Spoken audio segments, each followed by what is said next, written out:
Gente, novamente, muito boa tarde a todas e todos presentes. Para quem não me conhece ainda, meu nome é José Carlos Salles. Quem está aqui ao meu lado é a professora Zeni Duarte Miranda.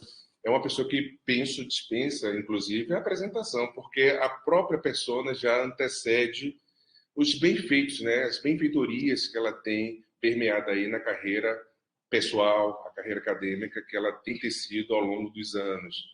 Mas hoje nós daremos continuidade a uma semana de atividades, que se encerra na próxima semana, inclusive, com o relocamento da professora Maria José Rabelo no lugar de memórias do CIB. Eu recomendo que vocês participem, porque é uma atividade presencial e com certeza será uma atividade muito emocionante, porque a professora Rabelo, ela é a papisa na nossa área, principalmente da biblioteconomia, aqui do estado da Bahia, da região Nordeste, eu arriscaria mesmo, da região Norte e Nordeste, e do Brasil. Eu vou ampliar essa perspectiva.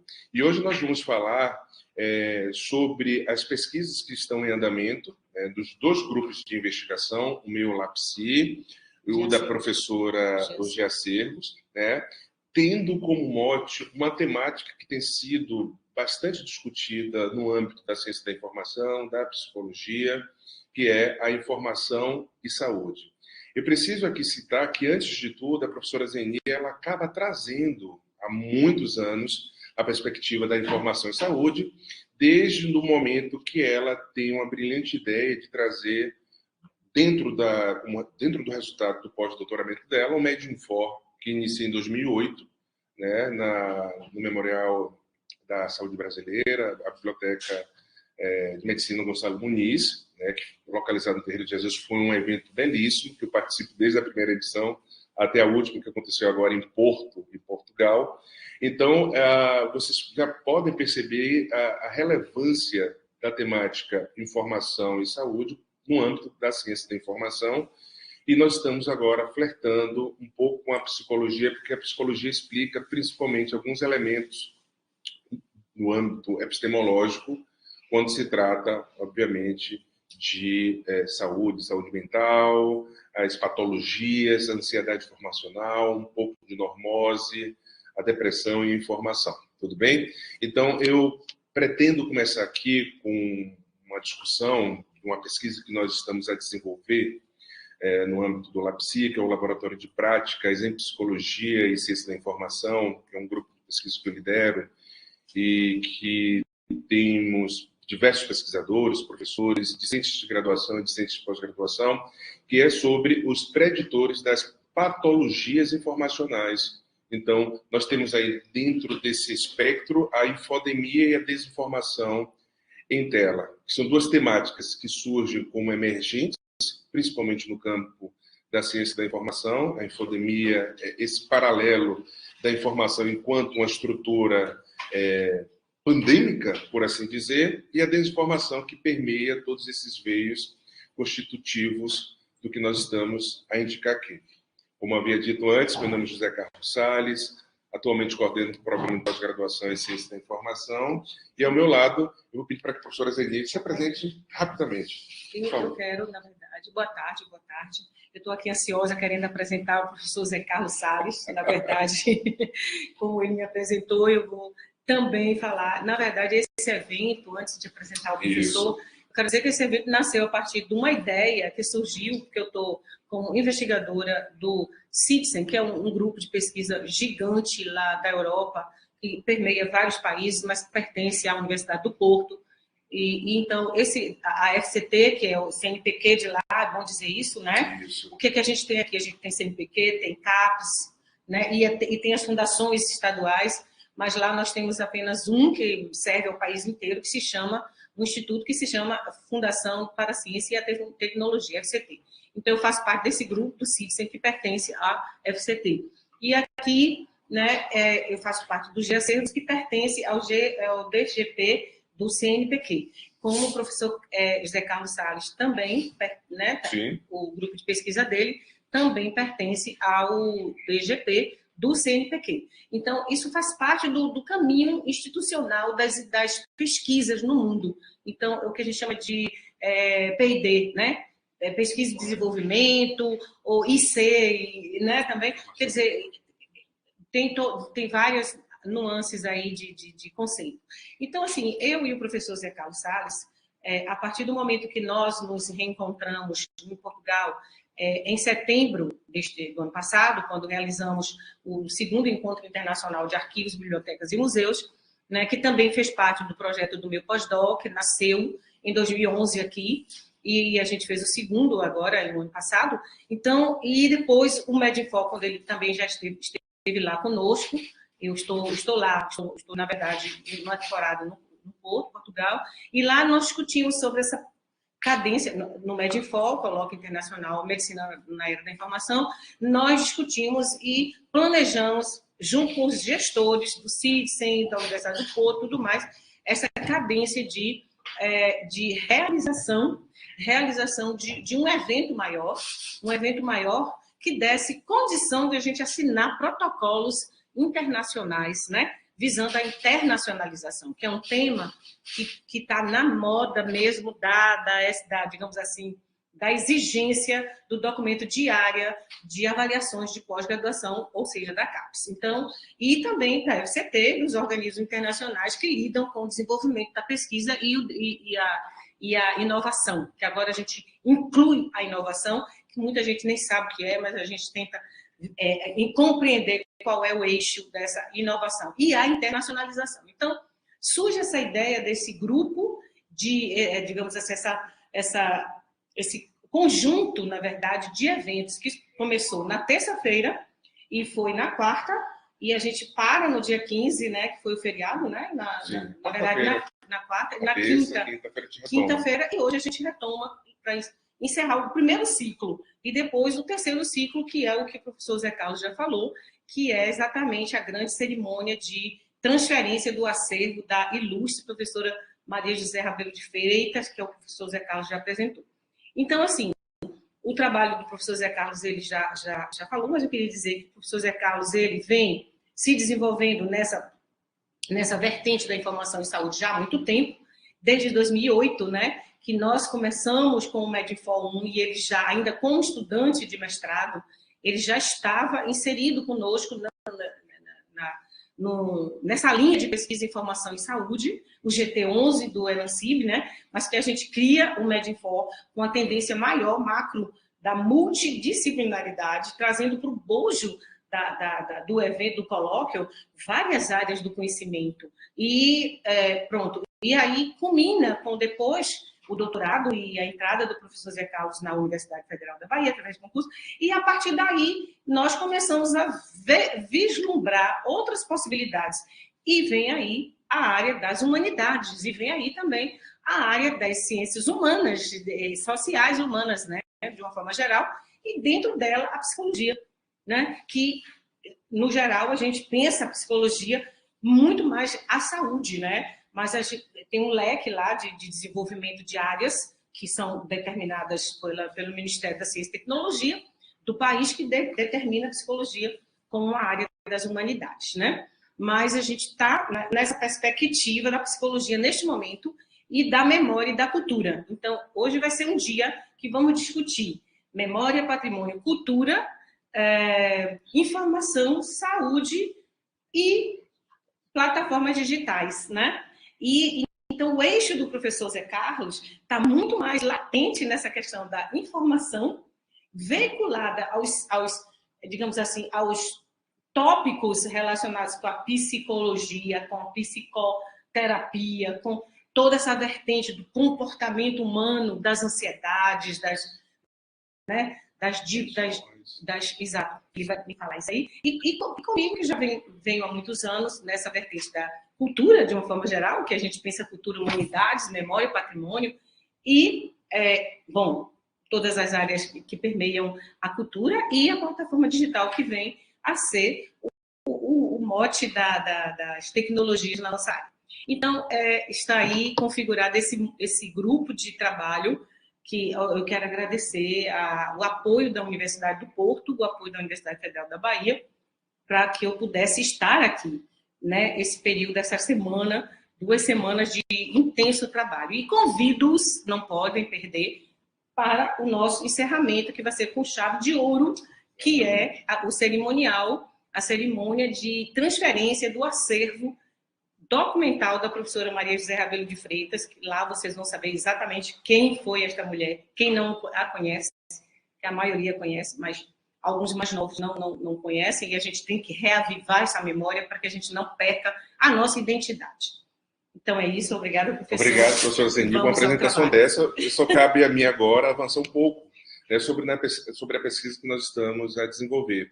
Como a professora disse, nós temos um desafio hoje à tarde, na sexta-feira, né, e eu já agradeço de antemão a presença de todos que estão aqui presentes, né, aqui em loco, e os que estão presentes no formato remoto, para discutir sobre essas dimensões relativas aos preditores das patologias informacionais.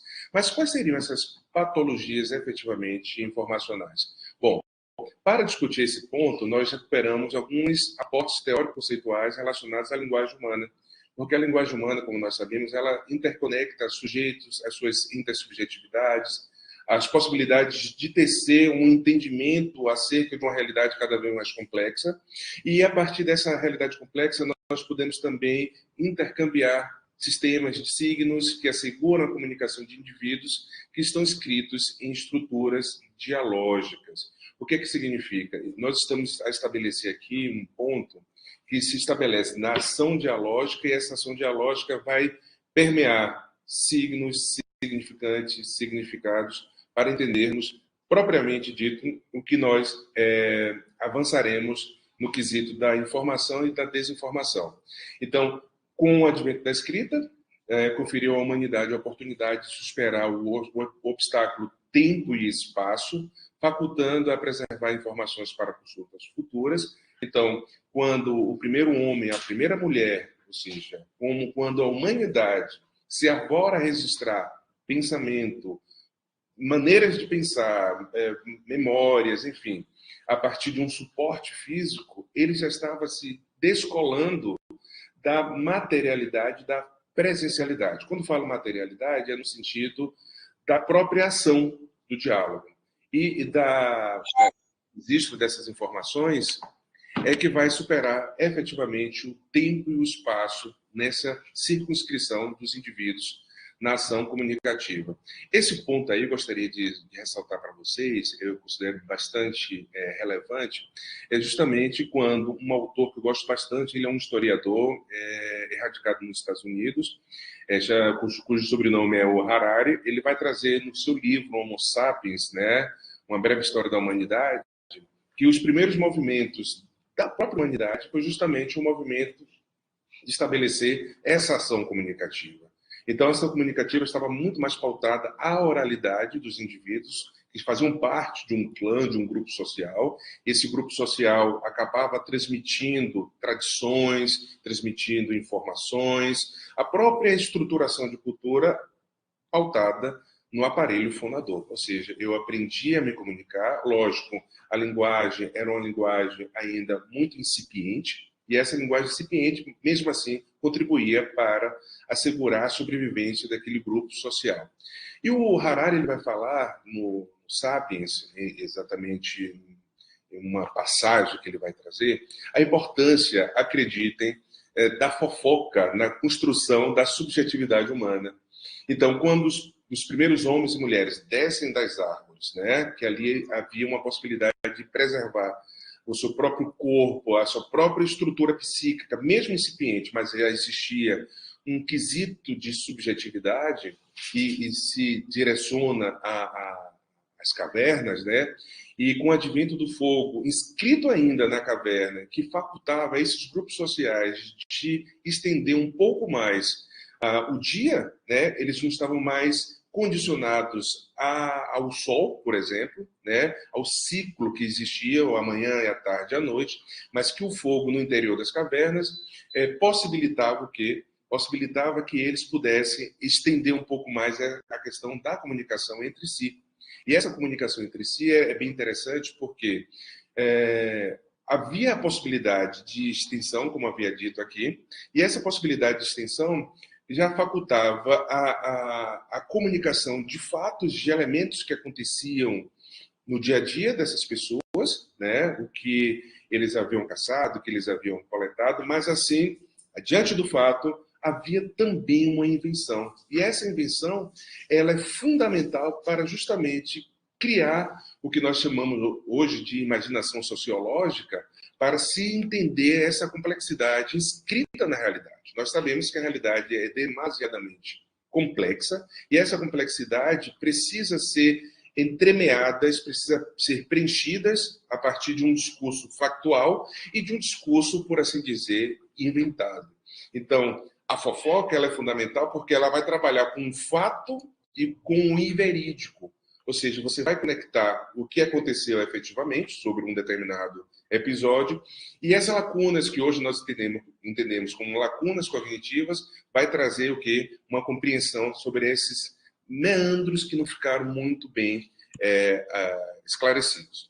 Então, nesse quesito, a desinformação, no âmbito da fofoca, ela constitui, assim, uma parte essencial do processo de evolução social e facultou a estruturação de considerações relativas a membros inscritos nas comunidades, como nós acabamos de dizer aqui, evidenciando os indivíduos altruístas, os trapaceiros, os que colaboravam com o grupo e os violentos. Olha que interessante, porque nesse ponto nós tínhamos a fofoca, como eu havia dito, que estava acoplada muitas vezes a episódios factuais, ou seja, episódios que efetivamente aconteceram, mas que também servia para indicar aqueles indivíduos que efetivamente contribuíam ou que não contribuíam com o desenvolvimento daquele arranjo social. Então, quando eu construo uma fofoca, quando eu construo uma história que é inverídica, né, desde os primórdios da humanidade, nós estamos ali tratando de questões que fazem parte da própria estrutura humana. Né? Nós somos vilões, nós somos heróis, nós somos ativos, nós somos passivos, mas tudo isso num imbricado que vai sendo construído à medida que as pessoas e a sociedade em si vão se desenvolvendo. Diante disso, nós temos a desinformação, né? Aparece enquanto discurso associado ao compartilhamento de informações corretas, e isso vocês já perceberam que advém da história da humanidade. Se vocês recorrerem à pré-história, à antiguidade, à Idade Média, à moderna e à contemporânea, vocês vão perceber que a desinformação sempre fez parte das estruturas culturais da sociedade, porque a sociedade é construída a partir dessas narrativas, desses discursos e do próprio elemento histórico, da materialidade histórica. Então, essas notícias elas estão sempre associadas ao que é efetivamente verídico, aquele que pode ser verificado, trazido à luz da verdade, e aquilo que não é verídico e que pode ser ali escamoteado a partir de uma narrativa e de um discurso. A informação incorreta, então, representa conteúdos alterados, mas transmitidos como verdadeiros.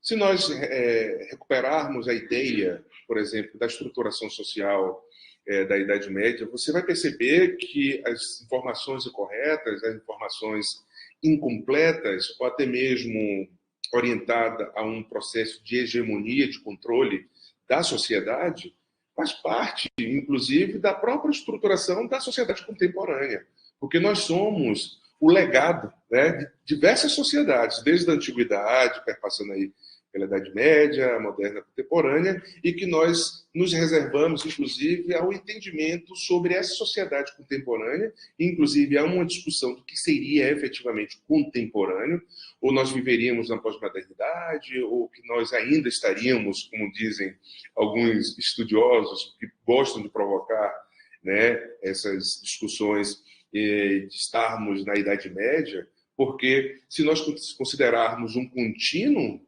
né, sobre esses processos, o que efetivamente nós poderíamos considerar enquanto pós-modernidade ou contemporaneidade. Tem um autor que eu gosto bastante, chamado um autor italiano, agora fugiu a mente, que ele vai trabalhar com o conceito de contemporaneidade, Giorgio Agamben, agora lembrei. Ele vai tratar de um conceito de contemporaneidade como a possibilidade de os indivíduos lançarem luz em sombras que muitas vezes estão lá escamoteadas, escondidas, mas que quando nós lançamos luz sobre um espectro que está ali na escuridão, né, sem entendimento apropriado, nós acabamos também por deixar outros espaços na escuridão. Então, o sujeito contemporâneo que somos eu, você, a professora Zenil, o público que está aqui presente, o Guga, a professora Débora, a Jaqueline, Gustavo, que nós lançamos um entendimento sobre essa escuridão, ou seja, nós imputamos, nós revelamos uma luz sobre esse ponto. Quando nós focalizamos, com certeza outros pontos estarão imersos nessa escuridão e que precisamos aí de ter uma associação de diversas outras pessoas, de estudos e de entendimento, de pesquisas, de discussões. Precisamos da arte, da filosofia, da religião. Eu não diria nem religião exatamente, mas da espiritualidade, para entender esses veios que são lacunares em relação à própria sociedade. Então, nessa perspectiva, nós temos a má informação, que vai se estender também no decurso da humanidade, e essa má informação ela constitui a informação pautada na realidade, mas orientada a prejudicar pessoas, organizações, instituições ou países. Se nós fizermos uma incursão, principalmente uma incursão histórica, vamos perceber que na Idade Média já existia a má informação, aquela informação que efetivamente prejudicava e matava as pessoas, assim como na modernidade e na contemporaneidade. Se focalizarmos nossa atenção na contemporaneidade, a gente vai perceber que essa má informação ela se perdura e ela se legitima e se mantém no âmbito da sociedade. Casos recentes, por exemplo, que nós sempre citamos, principalmente em algumas disciplinas, alguns cursos que são oferecidos, principalmente por mim, por membros do grupo de pesquisa Lapsina, do GEACERT também, que tem a preocupação em entender na materialidade de representação e de organização de materiais associados a conteúdos, é que há casos que vocês vão lembrar sumariamente que tratam sobre esses pontos associados à má informação. Quem não lembra, por exemplo, do caso de Fabiana de Jesus, né? Uma moça que sofria ali do espectro da esquizofrenia, e ela morava em uma comunidade, salvo engano, em Guarujá, em São Paulo, e que havia ali uma associação da imagem dela a uma manifestação de bruxaria, uma magia negativa, né? E que fizeram um retrato falado daquele jeito, sem ser especialista, que infelizmente remetia à moça, que estava inclusive na igreja com um namorado, e quando ela retorna da igreja, ela é linchada pela comunidade.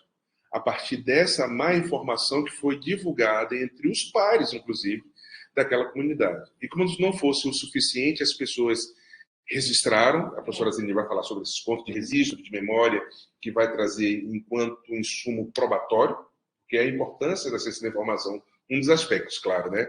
É justamente você representar e organizar para recuperar enquanto memória, né? Memória institucional, social, organizacional, e que essa moça ela acaba sendo linchada e grava como se fosse um filme de horror, né? E divulgarem nas principais redes sociais, e que algumas pessoas, talvez umas 2 ou 3, foram indiciadas pelo crime. E inclusive, eu estava acompanhando esse processo, mas eu não sei qual foi o desenrolar dessa história. Depois a gente pode conversar sobre esses pontos.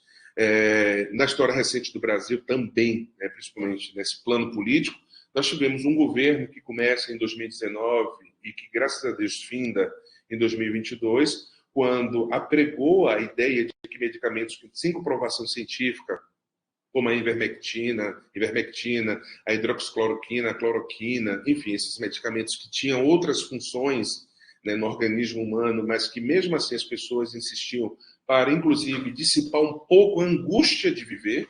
Nós vamos falar rapidamente para dar oportunidade à professora Zeni. A protagonista hoje, eu considero a professora Zeni, que vai trazer resultados da pesquisa do grupo que ela lidera, justamente para entender o que nós percebemos enquanto pós-verdade. Também é um estudo que nós desenvolvemos no âmbito do LAPSI.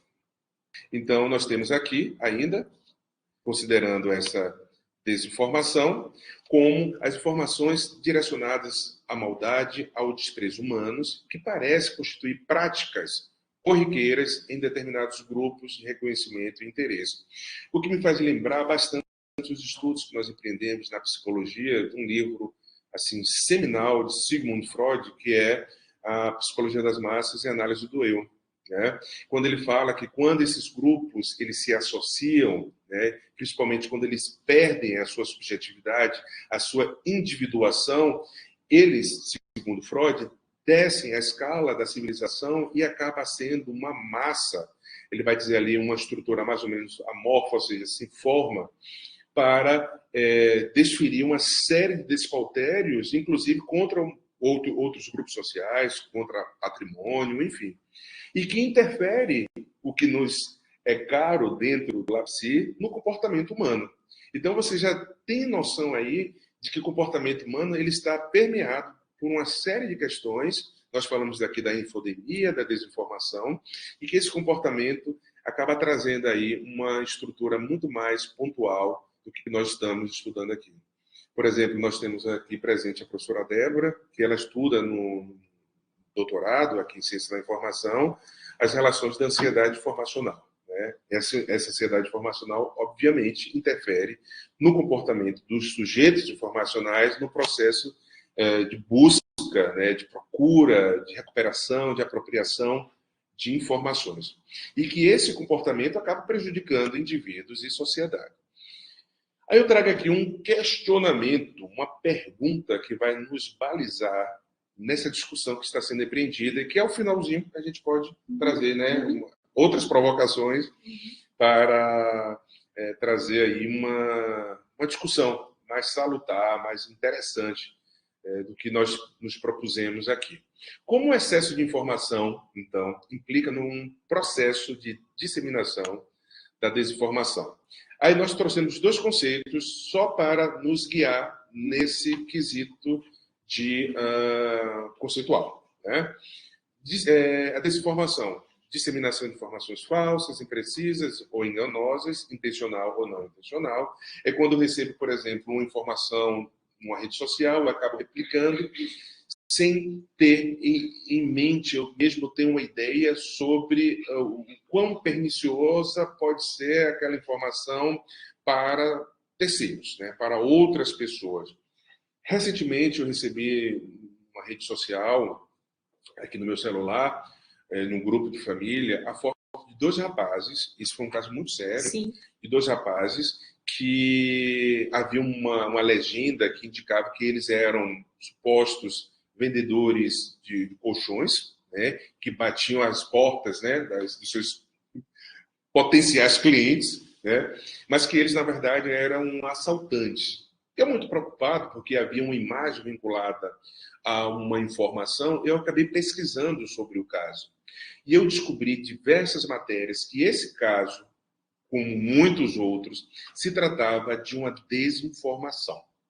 Essa desinformação poderia, inclusive, afetar a integridade física dos dois rapazes. Eles eram pessoas inscritas na sociedade, né, como nós falamos, que pagavam os impostos, tinham suas profissões, mas que talvez por um desafeto, por alguma vingança, né, de algum conhecido, alguma pessoa próxima, acabaram por ser vítimas de uma desinformação que poderia prejudicar. Inclusive, havia uma entrevista de um dos rapazes falando assim, olha, nós não temos nenhum vínculo com essa história, inventaram essa história, e que até hoje as pessoas estão disseminando essas informações e que podem nos prejudicar, por exemplo. E um caso também recente, você que está morando em Portugal talvez não tenha acompanhado, de um rapaz, né, que estava passeando na rua e a ex-namorada, alguma coisa assim, falou que ele tinha roubado um carro, ele tinha roubado uma bicicleta. E as pessoas da comunidade acabaram lixando esse rapaz. Esse rapaz veio a óbito. Essa também é um caráter de desinformação com a intenção. Houve uma intenção deliberada orientada ao prejuízo físico, psicológico do indivíduo.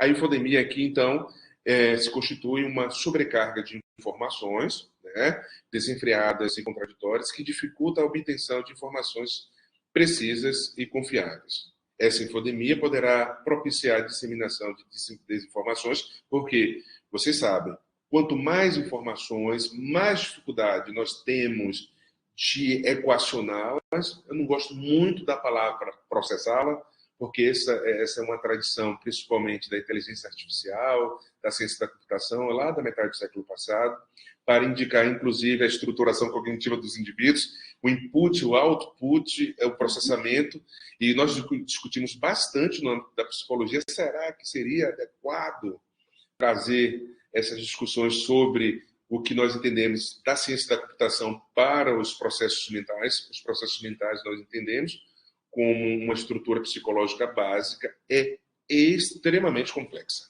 Quando se trata de pensamento, e o próprio Vygotsky vai trazer essas discussões, o Luria, né, o Vallon, falando um pouco ali da estruturação da infância e as primeiras formas de estruturar esse pensamento, é muito complexo. Então, o que nós temos na infodemia que pode ocasionar a desinformação? Propagação rápida, vocês sabem disso, um vai passando para o outro, na rede social, WhatsApp, Instagram, sobrecarga de informações, né? E essa sobrecarga de informações, ela também influencia bastante a confusão e a incerteza. Aí eu coloquei aqui uma figura de uma moça muito preocupada, porque tudo isso nós passamos, nós só estamos sistematizando, porque tudo isso nós já entendemos, isso faz parte do nosso cotidiano. É só uma questão de sistematização. Essa infodemia, então, como vocês podem perceber, está associada a situações de crise, de emergência de saúde pública, eventos políticos ou acontecimentos que propiciam volume exponencial de informações. É o caso da Covid-19. O caso da Covid-19. A Covid-19, todos os dias vocês, nós, o mundo inteiro, nós tínhamos o acesso a informações que muitas vezes não traziam uma configuração adequada para o entendimento da situação. Então, nós aprendemos desde a graduação em biblioteconomia de que o excesso de informação não significa estar informado, mas saber, dentro das competências e das habilidades, como selecionar informações pontuais às necessidades para resolver algum processo no âmbito das necessidades. Então, dentro dessa infodemia, nós temos a situação propícia, e ampliada a disseminação dessas desinformações pautadas principalmente nas tecnologias digitais de informação e comunicação. Aí eu trouxe aqui esse perfil, que parece um perfil muito comum, né, a todos que estão aí envoltos desse volume exponencial de informações, como exemplo, o esgotamento, exaustão, estresse, crise, irritabilidade, cansaço, frustração, controle, a necessidade de controlar tudo. Aí tem a questão da pressão, né? Não somente da pressão arterial, mas também da pressão da própria as atividades, né, sociais, a pressão no trabalho, a pressão na universidade, pressão na família, enfim, pressão dos amigos, muitas vezes, né? Então, tudo isso vai reverberando no que nós entendemos enquanto patologias informacionais. Então, nós temos aqui que essas patologias informacionais, né, aí nós podemos trazer a ansiedade informacional, a própria depressão, né, e alguns outros elementos que fazem parte, né, das psicopatologias, que são estruturas, que são elementos predicativos preocupados pela psicologia, né, ou seja, são reclamados pela psicologia. Então, essas patologias informacionais se constituem problemas de saúde e bem-estar, ao uso inadequado ou excesso de informações, interferindo negativamente no cotidiano dos indivíduos. Então, nós temos aí, dentre as patologias informacionais, a sobrecarga informacional, que é uma temática também muito relevante, a desinformação e notícias falsas e a dependência tecnológica.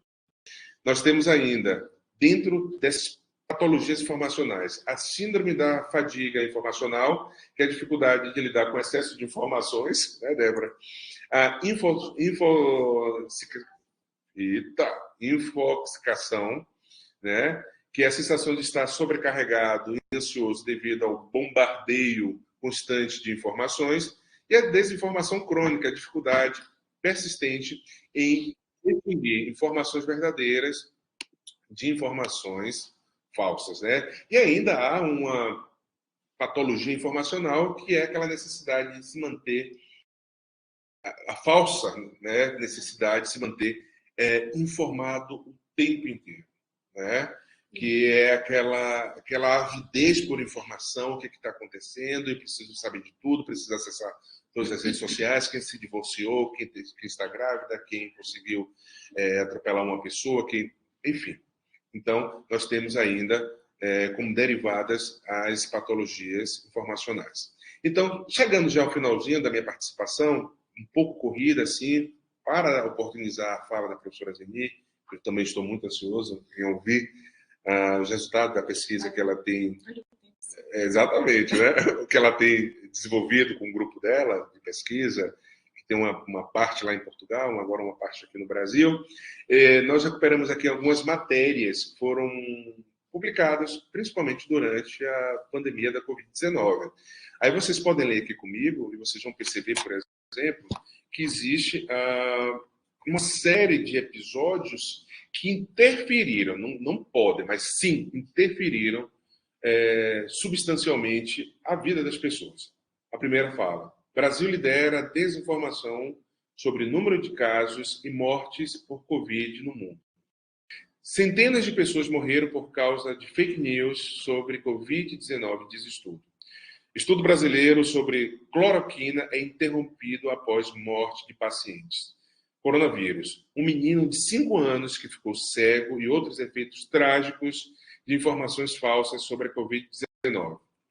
Na continuidade, nós temos aqui a ingestão de álcool para falsa cura contra a Covid-19, coronavírus, já matou 300 indivíduos no Irã. Esse caso é bem peculiar, porque não sei se vocês lembram, surgiu uma informação das redes sociais no Irã de que a ingestão de álcool poderia combater ou prevenir o contágio do coronavírus, né, do novo coronavírus. Então, como vocês sabem, é proibida a venda de bebidas alcoólicas no Irã.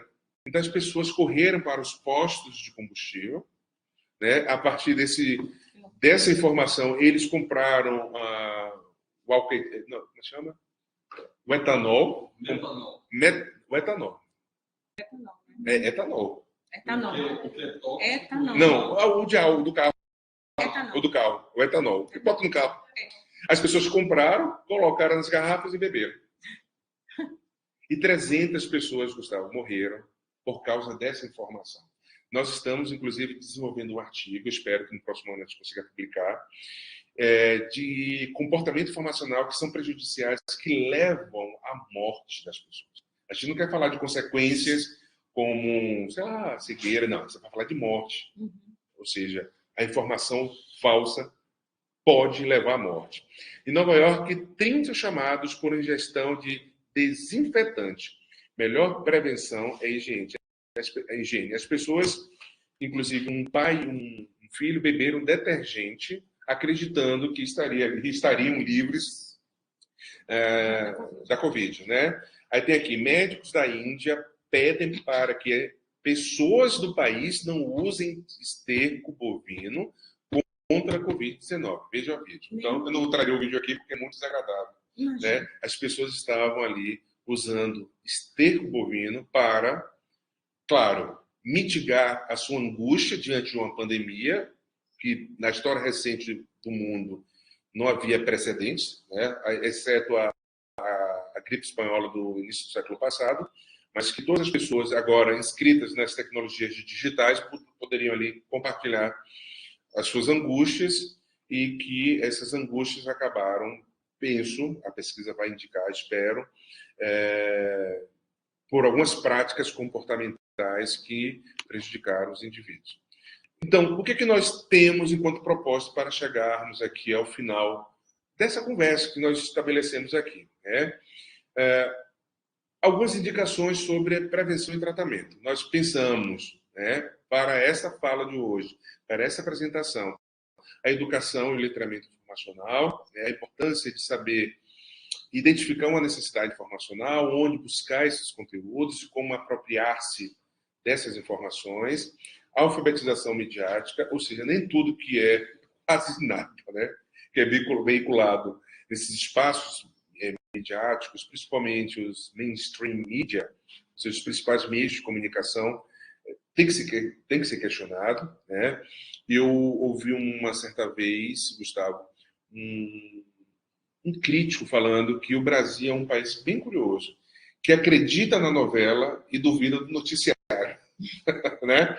Então, quando um personagem, por exemplo, ele faz uma campanha na novela, as pessoas conseguem se apropriar com muito mais facilidade do que uma informação que é disseminada, por exemplo, por um especialista em um jornal ou em um programa de notícias, né, para indicar ali. Da questão da contação de história. Da contação de história. As pessoas estão muito mais pautadas nessas histórias, exatamente, Jaqueline.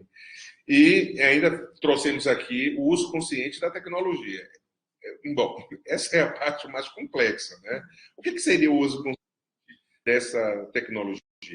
Então, nós precisamos entender. Analisar antes de compartilhar alguma informação que chega na rede social, né? Procurar fontes seguras. Se for informações relacionadas à saúde, ver o site do Ministério da Saúde, da Unesco, OMS, enfim. Pesquisar em fontes de informação seguras para evitar o compartilhamento de conteúdos. Então, para encerrar efetivamente, nós trouxemos aqui alguns caminhos possíveis para se alcançar o que nós entendemos de saúde mental, já que um dos grandes lances do grupo de pesquisa é a informação e a saúde mental, ou seja, a informação orientada à promoção do bem-estar dos indivíduos, né, para a libertação, poderia parafrasear um pouco Paulo Freire, a libertação dessas pessoas, né? Praticar atividades físicas é um primeiro ponto que nós consideramos aqui. Reforçar alguns hobbies, ouvir música, meditar, ter bons amigos, pessoas que nos colocam em uma posição de conforto, né, que nos entendam e façam ali uma equação saudável. Atentar para os primeiros sinais de ansiedade, que nós estudamos em psicologia como os sintomas prodrômicos. É um nome bem complicado, até quase um palavrão, né? Prodrômico.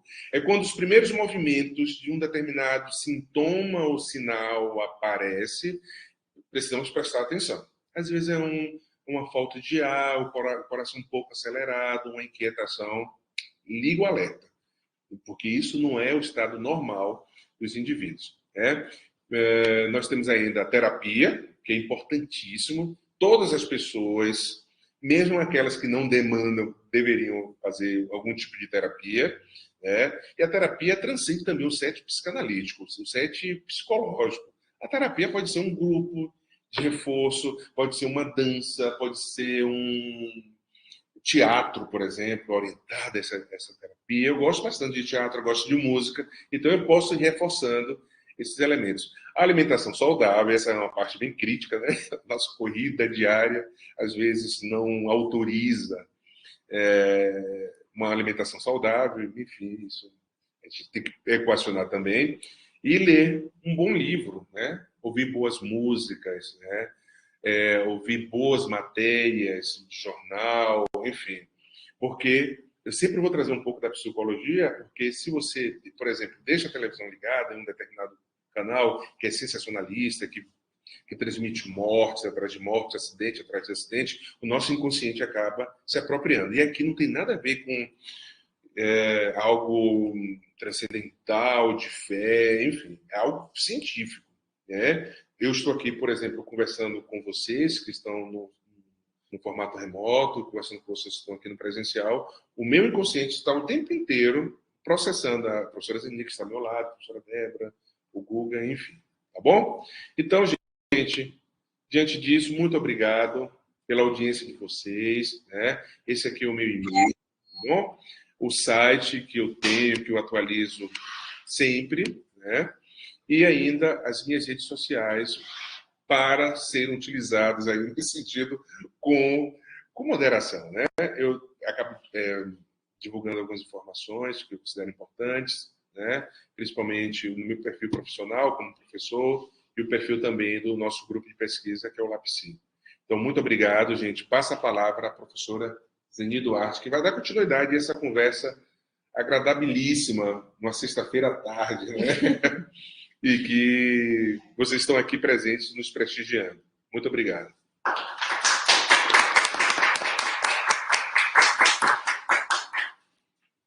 Olá, boa tarde mais uma vez a todos e todas por estarem aqui presentes. Antes de começar, eu queria, como é que a gente faria aqui, professor? Falar os nomes das pessoas que estão aqui. Algumas pessoas estão no chat, quem está online, subindo um pouquinho, né? Então, temos aí a Aline Gomes, Ana Carolina, Cláudia Estrela. Obrigada, Cláudia.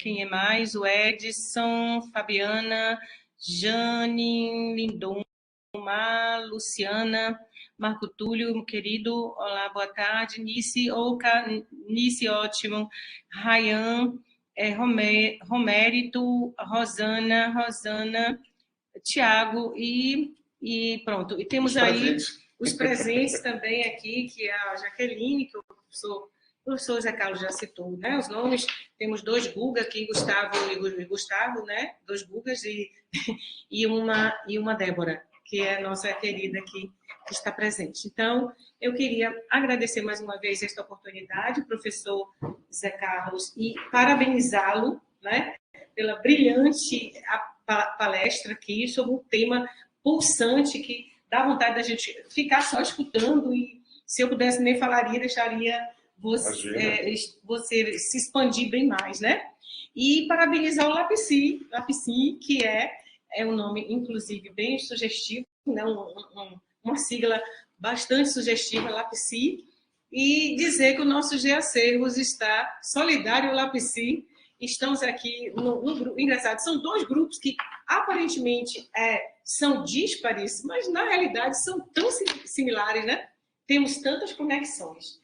Essa história de linhas de pesquisas desconectadas não existe, né? Não existe. As linhas tem inclusive a linha é muito tênue, né? E que a gente sabe quanto é complicado estarmos fazendo divisões e criando fronteiras, né? Então, na realidade, temos aqui um grupo que é um grupo, não é?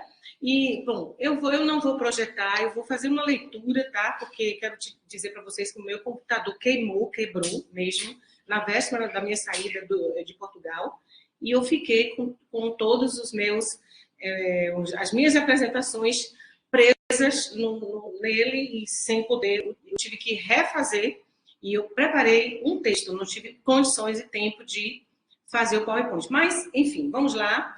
O tema da nossa apresentação é Memória, Patrimônio, Cultura, Informação e Plataformas Digitais. Parece tão distante, né, do que o professor Zé Carlos veio apresentando, mas nós vamos ver que, no final das contas, estamos com as mesmas ideias sobre comportamento informacional e comportamento no sentido das relações sociais e relações culturais. Então, vamos lá.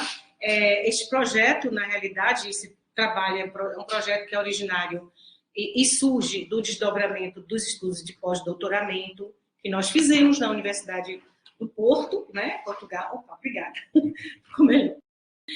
Que tem um título bem interessante, né, que é Os Médicos e a Cultura, Estudo Crítico e Guia Geral dos Arquivos de Médicos, Escritores, Artistas, Pensadores de Portugal, Bahia, Brasil. Por enquanto, né? Por enquanto.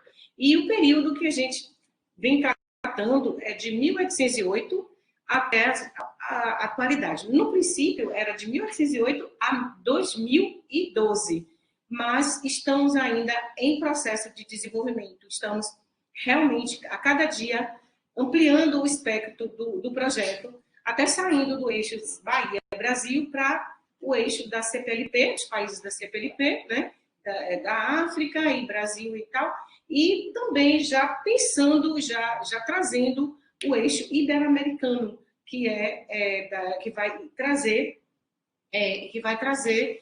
no bojo a Espanha, né? E o Brasil é o único país de língua portuguesa fora de Portugal que faz parte do eixo da Ibéria nesse sentido, né? Então, por isso, a gente também está pensando em trazer para esta realidade a Espanha. Sobre a nossa autoria, que foi também executado e realizado de 2006 a 2012, esse projeto, com bolsa da Fundação para Ciência e Tecnologia, né? Registrando aqui o nosso agradecimento, amplia o espaço geográfico e estamos, então, desenvolvendo um estudo que vai falar sobre médicos cultural. Esse termo ele foi utilizado pela primeira vez na nossa pesquisa em 2006, e é sobre ele que nós vamos discutir um pouco mais sobre o significado de médicos cultural. Tá? Então, vamos lá. Visando a percepção do universo do indivíduo e coletividade, esta pesquisa renova-se a partir da introdução da realidade de estudos sobre médicos culturais do Brasil e de Portugal, com propensão de alargamento para outros países, como eu já falei, considerando a globalização e a geopolítica. Isso é importantíssimo a partir das dinâmicas socioculturais de diferentes países, a partir de leituras e análise contextualizada de médicos dos séculos XIX e XX, com produções para além da medicina em suas relações internacionais com a cultura. Então, o plano de estudo relaciona-se com os campos da ciência da informação, medicina, comunicação, ciências da computação, tecnologias da informação, engenharias, sistemas de informação, educação, jornalismo, história, psicologia, artes, museologia, literatura, cultura de uma forma geral, né?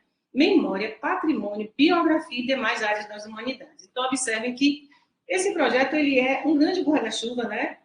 Que a gente estende para todas as áreas, a gente abre espaço para discussão de diversos temas que se relacionem ao comportamento humano, o comportamento de médicos. Médicos que não foram apenas médicos. Médicos como, por exemplo, Nina Rodrigues, né? Que a gente tem uma história aqui, como, por exemplo, o Juliano Moreira, que foi, para mim, na Bahia, um dos mais potentes médicos que trabalharam, que veio trabalhar nessa vertente da cultura, né? Médicos que passearam pela cultura, que foram muito mais do que médicos, né? Então, que foram para a antropologia, para a sociologia, para as artes, para a política, né?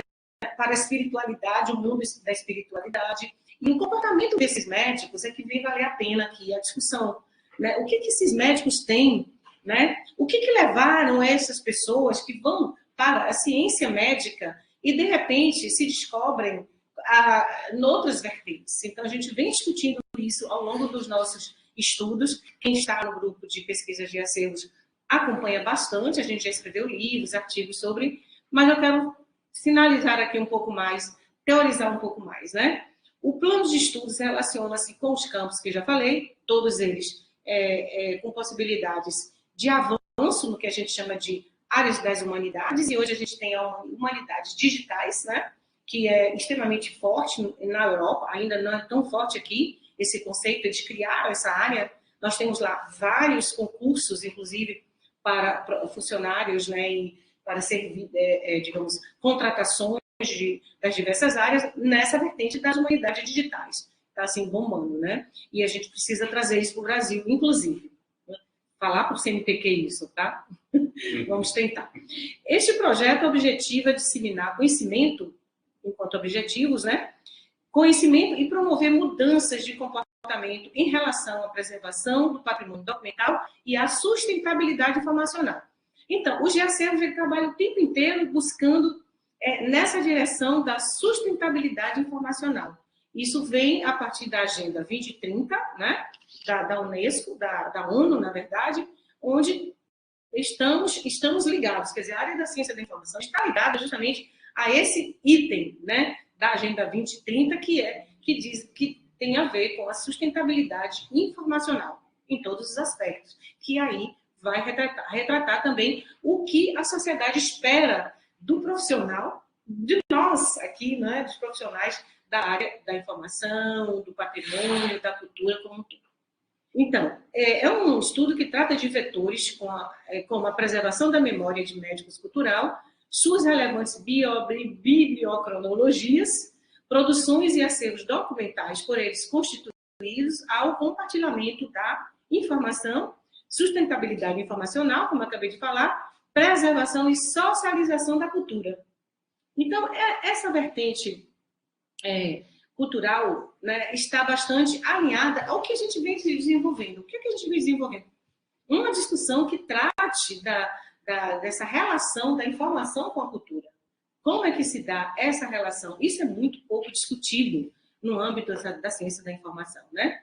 Então, vamos aqui falar sobre um médico importante que se chama Daniel Serrão, que ele vem para o nosso estudo, ele participa, inclusive, dos nossos projetos. Ele foi homenageado pelo Colóquio Internacional Medicina na Área da Informação, mas, em memória, infelizmente, não está mais entre nós. Nós estamos o tempo inteiro trazendo ele para o bojo das nossas discussões. Né? Foi um médico incrível que nos deu digamos assim, um potencial, que nos transmitiu um potencial enorme para compreendermos essa relação do médico que vai buscar outras áreas de expressão nas suas vidas, né? E ele diz assim: a criação artística dos médicos brota do exercício de sua profissão, que o obriga a mergulhar no que de mais sublime ou escabroso, de mais humilde ou heróico, de mais penoso, humilhante ou violento tem o viver dos humanos, né? Isso é um tema para uma pesquisa grandiosa, enorme, um tema para se desenvolver em termos de mestrado, um doutorado, porque onde está essa possibilidade? Por que os médicos saem da sua ciência, do seu pragmatismo, né, profissional, e parte para suas áreas para outras áreas de expressão cultural, humanística, né? E ele vai dizer que talvez seja esse pulsar, né, que é violento do saber que o viver é morrer, né? Então, e aí? A ideia, né, era e ainda é mostrar a versatilidade artística e cultural dos médicos, enraizando-a possivelmente na especificidade ontológica da sua profissão de salvadores de corpos, não podendo ser indiferentes às emanações in extremis do espírito. Então, isso é muito forte, né, o que o Daniel Serrão fala. Por outro lado, nós temos outro português, também médico da cultura, que nós conhecemos no Medifor de 2020, aqui, que foi homenageado pelo Medifor, e, ao mesmo tempo, ele encerrou, foi a conferência de encerramento do Medifor, que se chama Antônio Barros Veloso. Um cara incrível, ele toca saxofone, ele está com 98 anos e ele ainda continua. Ele é especialista em azulejaria, né? Um médico famosíssimo lá, trabalhou em vários hospitais, mas ele tem uma produção cultural que impressiona, né? Então, ele diz assim: é comum dizer-se que os médicos, mais do que quaisquer outros grupos profissionais, revelam uma atração particular por atividades exteriores à sua profissão. Ou quem tem vocação para a medicina possui uma sensibilidade especial e, por isso, se sente atraído pelas humanidades. Ou atividade médica, pelos contatos que proporciona com os problemas, né? Que proporciona os problemas humanos, com o sofrimento, com a morte, levando os médicos a projetar sua experiência em atividades culturais ou simplesmente a procurar nelas compensação para o desgaste da profissão. Então, olha só o gancho com o Lapcy, né? Olha o gancho aí, olha, estudo comportamental dos médicos cultural, é incrível, ele traz um leque Isso a gente pode escrever, inclusive, professor Zé Carlos, sobre, né? Sobre essa possibilidade no viés da psicologia do comportamento humano, né? Isso eu acho que vamos ter que tratar. Então, Veloso, em 2021, né, foi depois do Medifol, ele apresenta essa citação que eu achei incrível. Então, a rica produção dos médicos cultural nas diversas áreas das humanidades, muitas vezes desconhecida e nem mesmo compartilhada, tem sido o objeto central desses estudos, com projeção ao que se pode definir de espaço, laboratório promissor, as mais diversificadas investigações e as indagações e possíveis respostas sobre questões relacionadas ao desenvolvimento sociocultural, econômico, político, religioso, no viés da espiritualidade, filósofo, científico, nunca antes pensado, né? Então, quando a gente passa a pensar assim, traz digamos, uma curiosidade latente de vários estudiosos, e nós já temos projetos, mestrados defendidos sobre essas temáticas, temáticas do mestre em médicos culturais, o que ele instiga, né? Temos doutoramento também nessa vertente, pós-doutoramento nessa vertente, tudo a partir do nosso pós-doc, que foi um deslanchar junto com o professor Armando Malheiro da Silva, né, que foi o nosso supervisor na época do pós-doc, e depois ele veste a camisa, ele já disse, Zeni, eu não me interesso mais por nada, eu quero esse trabalho contigo. E é o nosso segundo livro. O primeiro livro, Os Médicos e a Cultura, né, que é aqui da EDUFBA, vocês podem ter acesso, podem, né, solicitar e ver nas bibliotecas também. E ele disse, vamos fazer o segundo. E eu quero enveredar para que a gente possa realmente desenvolver e lançar mão a outra, né? Então, além do que se apresenta, esses estudos alinham-se ao saber tecnológico, aí vem a tecnologia, veja, e cria um ambiente digital, web-sis médicos, com o desenvolvimento de ações nas áreas das humanidades, disponibilizando à sociedade uma forte tendência ao que a gente chama de fonte de pesquisa, né, por meio da disseminação da informação, abrindo portas ao domínio da informação sustentável.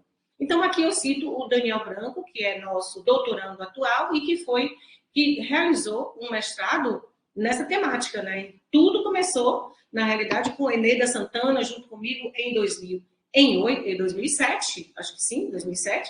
E depois o Daniel entra e aí a gente passa a desenvolver muito mais possibilidades tecnológicas para esse estudo. E agora estamos já também com outro estudante de doutoramento, não só o Daniel Branco aqui no Brasil, mas estamos em Portugal também com outro estudante de doutoramento em Coimbra, na Universidade de Coimbra, que é o Salim Souza. O Salim Souza que está agora desenvolvendo, alavancando essa possibilidade e levando a pesquisa para a África e para o Rio de Janeiro, trazendo o Rio de Janeiro junto com a Bahia e trazendo Angola junto com o Brasil e Portugal. Né? Como Portugal é um país pequeno, a gente tem condições de juntar Portugal no eixo de Luanda, de Angola, na verdade, de Angola, e Rio de Janeiro, Bahia. Né? Então, estamos aí com essas possibilidades. E cada um dos projetos com a sua tendência, né? E conceitos relacionados ao que a gente iniciou.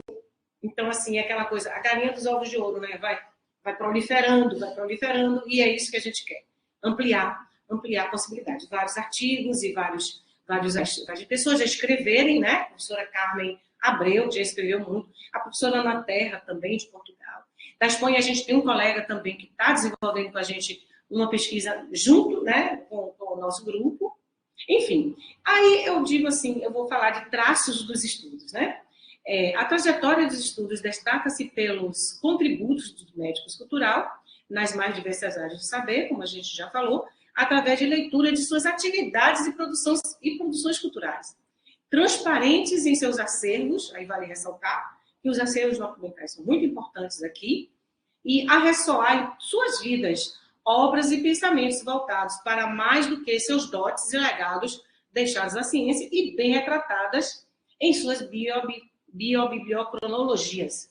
Daí a gente vai citar mulheres, né, médicas cultural, que são infinitas, impressionantes, tanto no Brasil como fora do país. A gente vê, por exemplo, a Nise da Silveira, né, que vale a pena fazer esse link, Nise. Eu já escrevi um texto junto com Tereza Coelho e a Denise Silva, né, sobre Nise da Silveira, saiu aí, foi publicado em vários jornais, a gente escrevia também no Jornal à Tarde, há um tempo atrás, onde tinha o caderno cultural, né?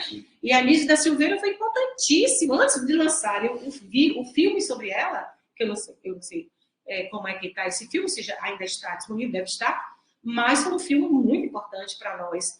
Antes disso, já tínhamos escrito sobre ela, e ela vai trabalhar com a psiquiatria, né? Ela vai para a psiquiatria e ela é completamente alijada. O preconceito era enorme, né? Porque ela se metia mesmo na questão da esquizofrenia, das doenças mentais e de todas as outras, e ela criou um grupo enorme de pessoas com problemas mentais, né? Não sei se é assim, professor, que a gente chama. E ela, o que ela fez? Ela criou um cenário artístico. Vocês assistiram, né? Eu acho que foi um filme que, assim, tem um livro, tem um filme, e a gente já sabia dessa história dela. Ela foi presa, inclusive, né? Ela foi realmente uma pessoa perseguida, muito perseguida por conta das ações que ela liderou e que até hoje muitos não gostam, né? Porque ela defendeu o não tratamento, digamos, de choque, né? Chamava assim. Eletroconvulsoterapia. É isso. E ela condenou, e isso levou ela à cadeia, e queimaram os laboratórios dela, né? Do mesmo modo que nós vimos a primeira médica brasileira, que também é da cultura, né? Que era gaúcha e veio para cá, estudou aqui. Ela foi muito perseguida, não havia banheiro feminino na época, na Faculdade de Medicina, aqui do terreiro, era o banheiro masculino, e ela, para fazer as suas necessidades e tal, de casa de banho, ela tinha que sair batendo nas portas, ali no Pelourinho, ali no terreiro, pedindo, por favor, eu preciso de um banheiro, porque não tinha um banheiro feminino. E ela é uma figura que está aí, né, protagonista, né, uma das primeiras mulheres, e a gente já escreveu também sobre várias outras mulheres, também de Portugal, não só daqui, mas de Portugal. Temos vários textos aí que a gente depois pode dar, os artigos em várias revistas, e que fala também sobre a presença feminina, a médica cultural, que tem digamos assim, uma produção exponencial no mundo inteiro, né? Então, aspectos esses que denotam possibilidades alargadas das questões relacionadas ao comportamento humano, porque não independe, né? Independe essas posturas, essas posições, independe de gênero, de nação, é bem próprio dos médicos, né?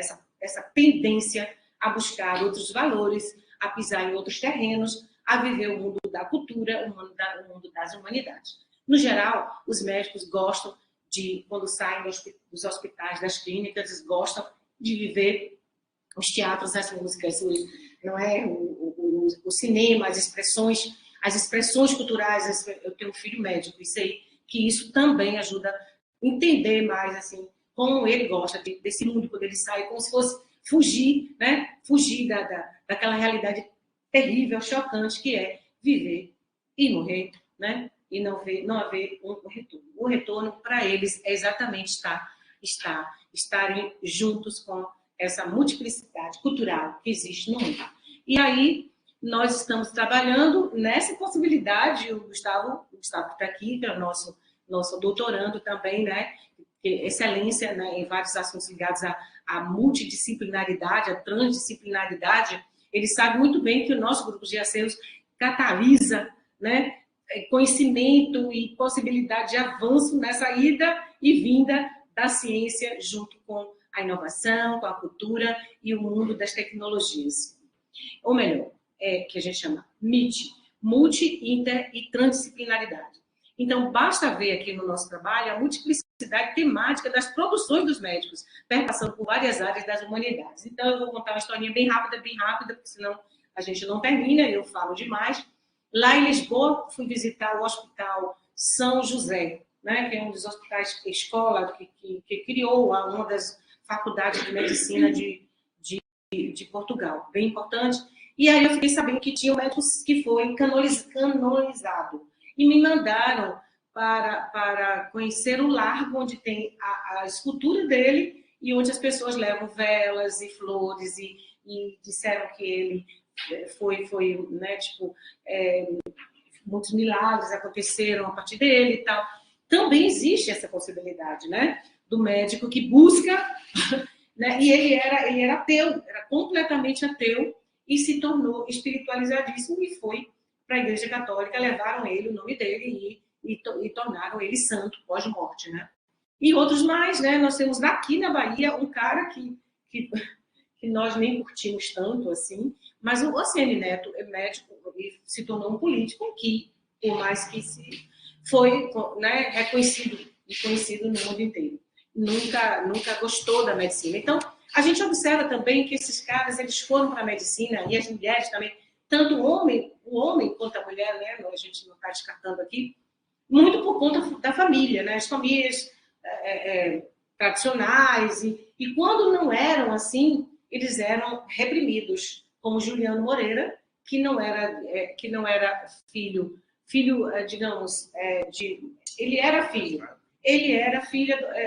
bastardo, como eles diziam, né, entre aspas, e aí ele foi um gênio, e aí era negro, e as pessoas não aceitavam o médico negro também, né? E não aceitavam que o médico não fosse da elite, porque a elite é que conduzia os filhos a essa aventura da medicina, porque a medicina era status, era a área, né, que a burguesia, a elite defendia.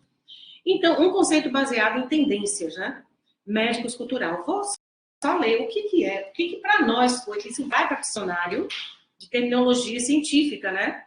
Que diz assim, médico cultural, termo e conceito utilizado pela primeira vez na investigação, os médicos e a cultura, estudo crítico e guia geral dos arquivos de médicos, escritores, artistas e pensadores de Portugal, Bahia, Brasil, da nossa autoria, resultado do pós-doutorado, que já falei, e que vem com a supervisão de alguns pesquisadores e adotado já por muitos. Nós vimos já no Medifor, muitos adotam já o médico cultural. Então, é bem... Então, assim, aí tem o livro, né, que eu falei, que é Os Médicos e a Cultura de Portugal na Bahia, olhares introspectivo e analítico sobre o modo de ser e de estar médico-cultural. Então, ele está disponível aí na rede, quem quiser. Um conceito baseado em tendência, novamente, né, ele vem trazer também a nossa discussão sobre informação e cultura. Aí é que está o lobby, né, desta pesquisa, informação e cultura. A partir do referido estudo, foi possível destacar um número expressivo de médicos com relações particulares com a cultura, dando lugar a um trabalho memorial de ilustres personagens culturais. A questão está posta e as respostas alinham-se às conjunturas e múltiplas perspectivas de abordagens. Um sociólogo das profissões pode incluir esse tópico da deriva cultural numa indagação quantitativa através de inquérito e procurará, a partir dos dados estatísticos, a teoria interpretativa mais consistente. E agora entra o psicólogo, né, seguirá o seu caminho explicativo e o neurologista tratará da interação mente-meio. Não sei se o professor Zé Carlos concorda, há de se discutir sobre este cenário, este conceito, as tendências que nós vimos em alguns profissionais das sociais, né? Das ciências sociais, das ciências humanas, que vão tratar esse tema de uma forma diferenciada do que nós estamos buscando, mas que vem a calhar, que, na verdade, nós consideramos informação e cultura a partir da nossa experiência científica da área da ciência da informação também, né? Então, e vamos lá. E quais, aí eu lanço também uma questão, já que o professor Zé Carlos lançou uma questão, eu faço questão de estar também com outra questão. E quais as respostas da ciência da informação para essa questão, né? Inserir essas e outras questões similares no âmbito da ciência da informação implica, em primeiro lugar, proceder através dos polos epistemológico, teórico, técnico e morfológico, quando do lançamento, ou do levantamento, desculpa, e leitura de acervos de médicos cultural para uma temporalidade, séculos 19 e 21, e espacialidade médicos cultural, né? E aí eu complemento com a coisa contemporânea, a contemporaneidade também, né? Que foi bem interessante no discurso do professor Zé Carlos. E aí eu vou parafrasear Bourdieu, eu gosto demais, ele está perpassando pelos estudos, né, aqui o tempo inteiro. E Bourdieu, em 2002, diz assim: os intelectuais transmitem quase tanto quanto os outros preconceitos, estereótipos, ideias, representações muito sumárias, elementares, que se alimentam de acidentes da vida cotidiana, de incompreensões e mal-entendimentos, né? Mal-entendidos, ou seja, vem a calhar com o que o professor Zé Carlos apresentou aqui, muito. Olha como a gente tem conexão, né? Veja, então, e aí volto e digo, incluo o termo cultura no título do nosso trabalho, né? Deste plano, e aí é um palco que a gente aceita, né? Implicitamente, vem aí a carga iluminista do conceito de cultura e dual, como é o ser humano, né? E antinômico também do conceito cultura versus natureza. Isso está sempre se debatendo, cultura, natureza, né? Sempre se mostrando contrária, e aí até uma carga ainda mais simplista, gerida em nível do senso comum, e que tem a ver com a associação restrita e redutora da cultura ao exercício da escrita literária, das artes e dos espetáculos. Teatro, cinema, música erudita e popular. Então, pretende-se desse modo, nessa discussão semântica, cultura e informação, que é o que eu quero agora mais focar, né? E a gente está com um projetão aí, a gente vai trabalhar um convênio aqui com o PPGCI e duas universidades portuguesas, e quiçá até uma espanhola que está sensível ao tema, trabalhar justamente essa ideia de aliar, né? Fazer essa aliança maior e compreender como que a informação está ou não cultura e essa relação, que é muito grande, né? Trabalho muito grande a fazer. Pretende-se, então, discutir se entre cultura e informação há uma absoluta sinonímia ou se é possível estabelecer uma linha de diferenciação semântica. Discussão que faz todo sentido no âmbito da ciência da informação, podendo não fazer tanto ou até nenhum sentido para a sociologia e a antropologia, e até para a psicologia, né? Para essas ciências sociais e humanas, a cultura é um conceito geral, central, embora não tenha que ser unânime o seu significado, né? Então, aí a gente vai terminando quase, tá? Continuando essa discussão semântica, Edgar Morin, gente, é outro, né? Além de Bourdieu, que está no mesmo eixo contemporâneos, como é que a gente pode dizer, sim, né? Ele diz assim: a cultura é a emergência fundamental própria da sociedade humana. A cultura é um inimigo natural da alienação. Eu acho incrível quando Morin diz isso, né? Como sinônimo de existência especificamente humana. Ela é um audacioso movimento do homem no sentido libertador do domínio, da necessidade de conquistar a liberdade para criar. Aí vem Bauman também, né? Que coaduna, que aí a gente cria um elo muito grande, e o Gustavo trabalha muito nessa direção, né? E aí eu me lembro do filme de Humberto Eco, eu quero que vocês assistam, que eu acho que não chegou aqui ainda, que Humberto Eco, A Biblioteca do Mundo, né? Que tem muito a ver com o que a gente está dizendo aqui. E eu sou fã do Humberto Eco também. Então, essa proposta favorece mais que a definição de Morin, viu? A justa posição cultura e informação, que nunca se preocupou, né?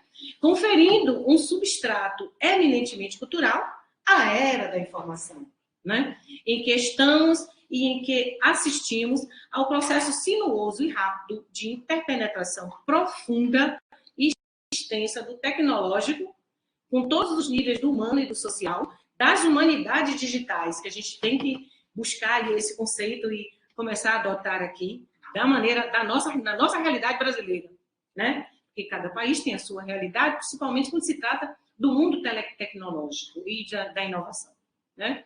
Uma definição ajustada ao trilho sociológico e antropológico, mas também em conformidade com as bases do pensamento complexo. Confrontando-se, foi possível traçar uma linha de ideia de cultura, tal como ela se desenvolve no século XIX.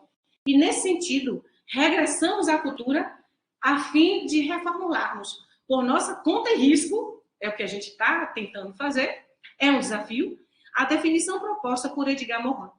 A gente vai desconstruir para construir, como Foucault sempre disse. Não adianta ficar só, né? Ok, eu aceito, é isso? Não, é desconstruir para construir. Né?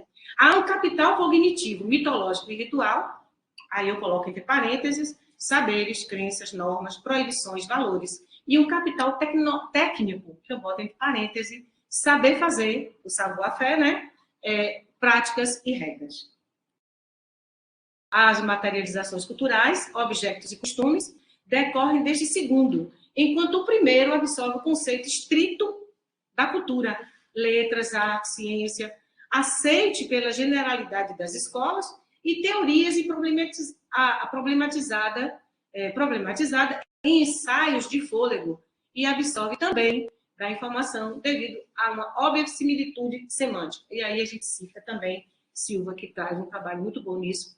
O objeto de estudo da ciência da informação aparece englobado pela concepção mais restrita ou do cognitivo mitológico ritual da cultura. Nós estamos inseridos na cultura, somos cultura. Informação é cultura. E esta leitura levou a considerar 3 planos de tensão simbiose entre a ciência da informação e a cultura. Em primeiro lugar, em primeiro plano, avulta no tempo em que estamos, um tempo de extraordinária vertigem tecnológica, o desafio da complexidade caracterizado por Morin através da fórmula, entre aspas, programática e urgente da religião dos saberes, mais ainda pela adequação dos objetos naturais e culturais. E aí impõe-se a questão de saber por que, modo e como a ciência da informação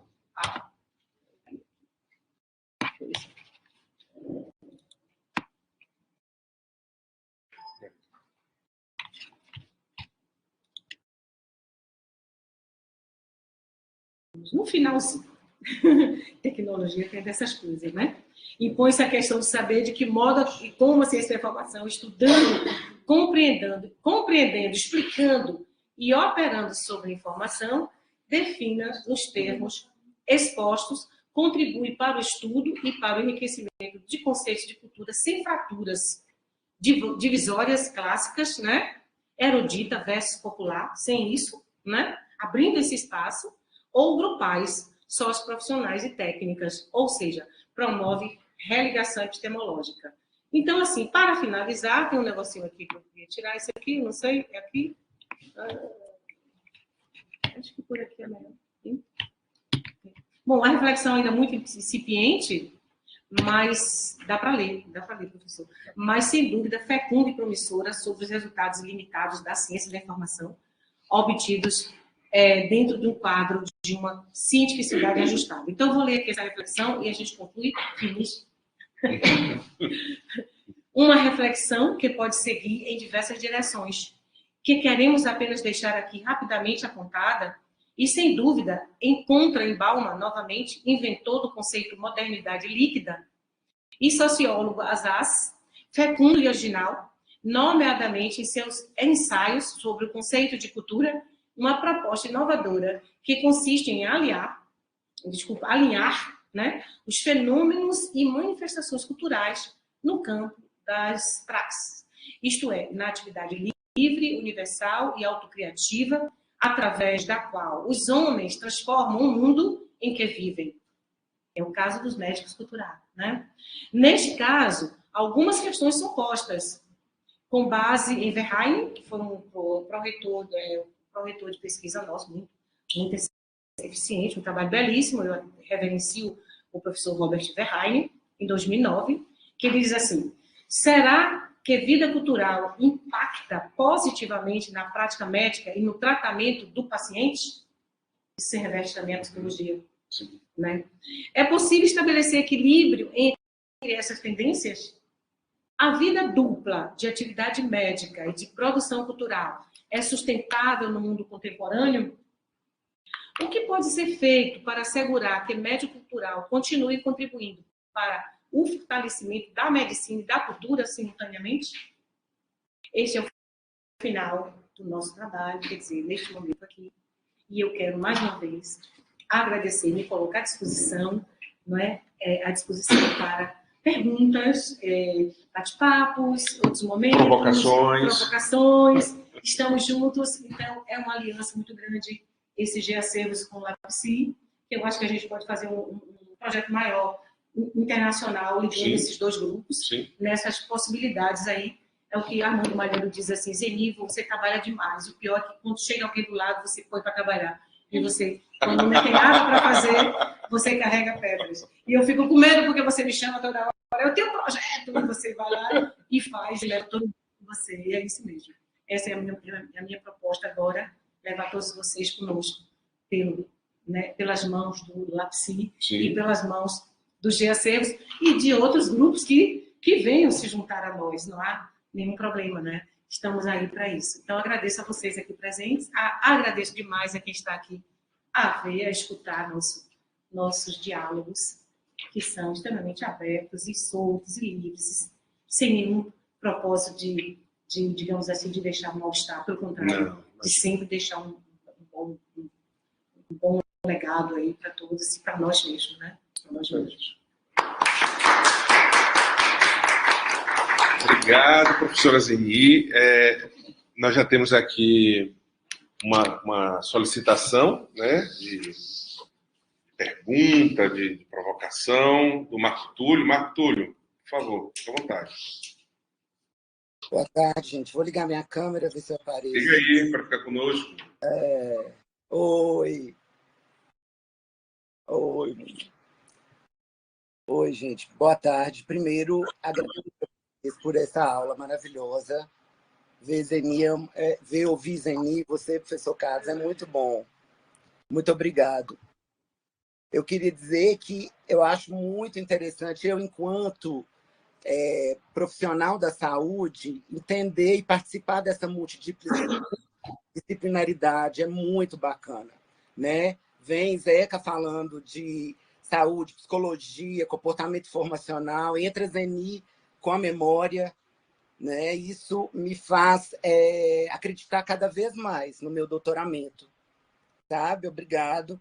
E queria que vocês falassem um pouco sobre essa multidisciplinaridade mesmo, né? Como esses assuntos vão tangenciando, né, a pesquisa. E como Zeni falou, né, não é estanque. As linhas de pesquisa elas não são separadas. Acaba que elas estão ali na mesma área, né? Mas a gente vai dividindo tudo, né, gente? Vai criando prateleiras, né? Vai colocando as coisas em prateleiras e acaba que está tudo junto, tudo no mesmo universo. Né? Um beijo, um abraço para vocês, viu? Beijo, Túlio. Beijo, tá? Excelente rever. Eu te dou um abração. Ai, que bom. Saudades, viu? Um abraço. Então, exatamente, Túlio. Essa minha caminhada, né, e junto com muitos que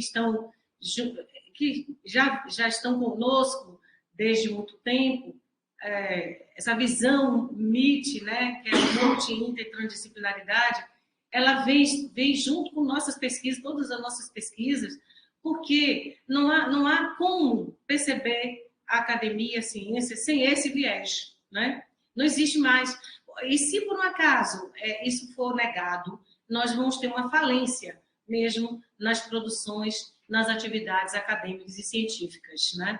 Não há mais como sustentar uma universidade com aquela disciplinaridade, ou seja, vamos ser disciplinados. Não somos mais disciplinares. Acabou. Então, agora, a caminhada é essa mesmo, é essa que eu acredito, né? E vem sendo provado por algumas pesquisas, como dos nossos grupos aqui, de outros mais. Exatamente. Agora eu acabei de falar lá do Enancib, né? E eu ainda me sinto um corpo estranho, aí um pouco na ciência da informação.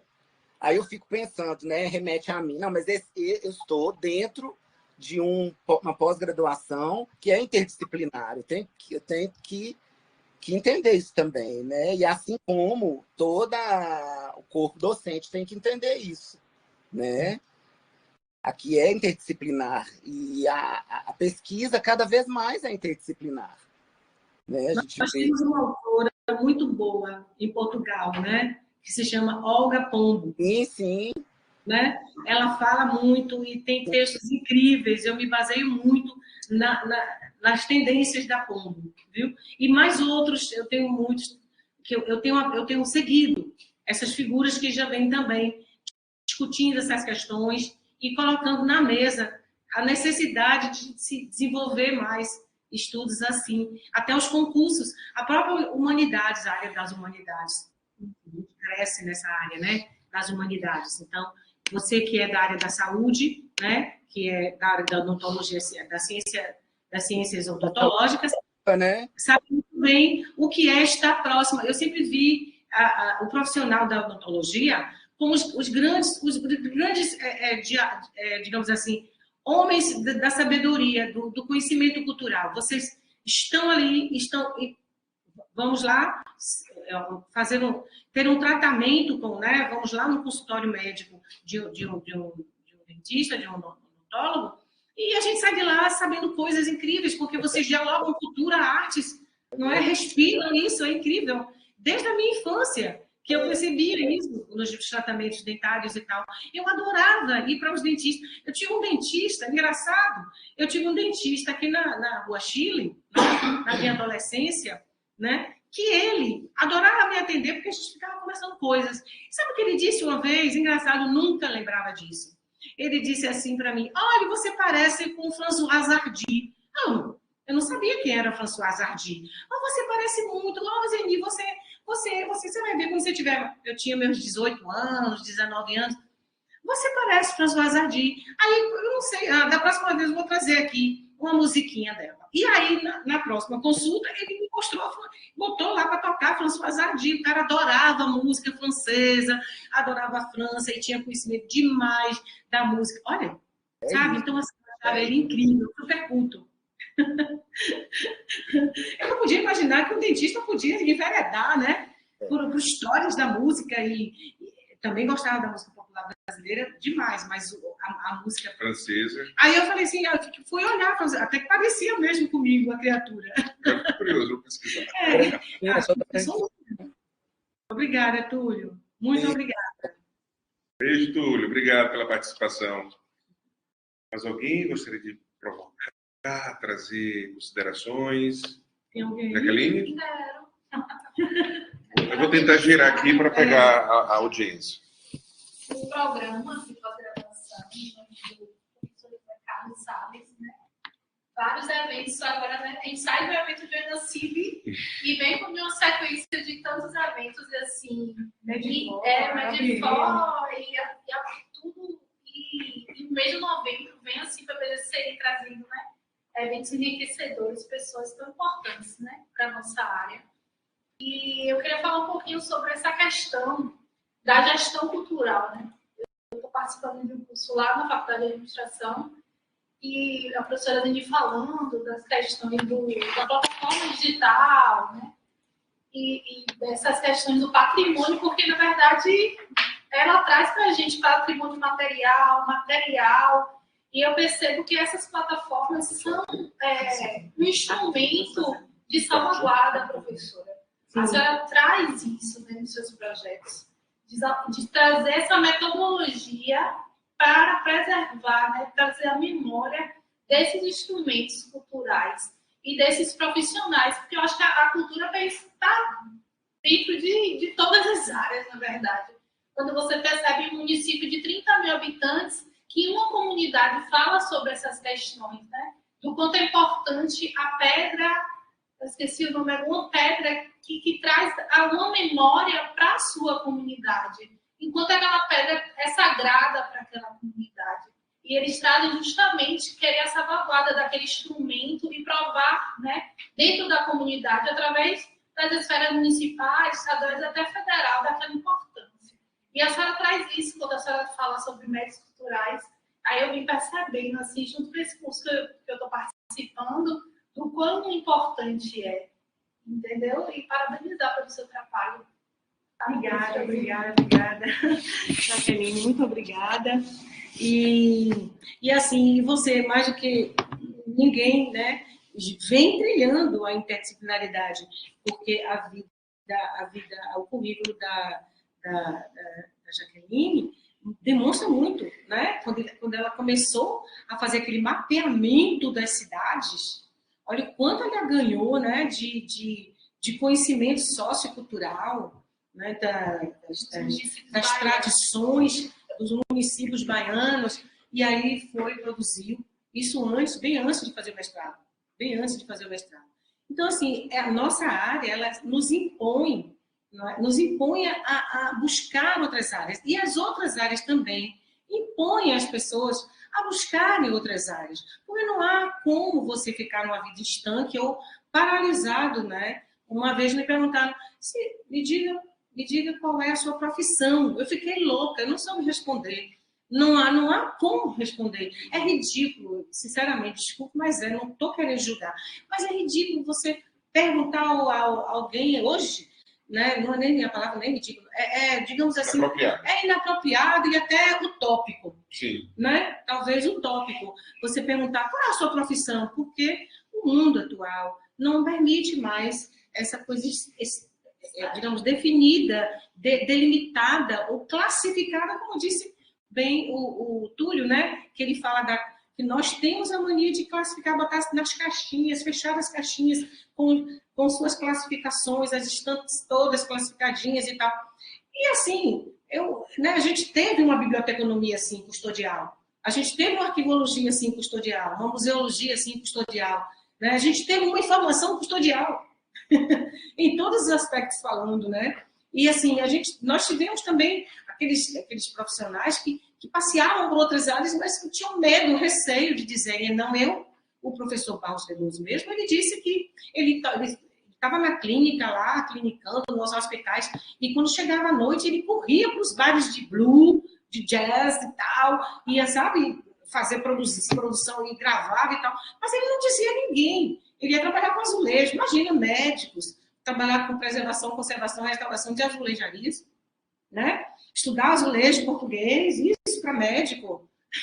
Então, havia preconceitos e dificuldades. O próprio Nina Rodrigues, por exemplo, ele estudou, né, a questão antropológica, ele foi incendiado o laboratório dele. Né? Juliano Moreira saiu daqui, foi para o Rio de Janeiro, porque ele estudava a relação do doente mental de uma forma completamente diferente, a sociedade não aceitava. Então, ele foi para o viés mesmo antropológico, filosófico, conceitual, ele escreveu muito, teorizou bastante. Então, assim, como outras, essas mulheres todas que aproveitavam, as médicas, né, muitas delas médicas culturais, elas aproveitavam, digamos assim, os momentos políticos. O feminismo, a primeira mulher que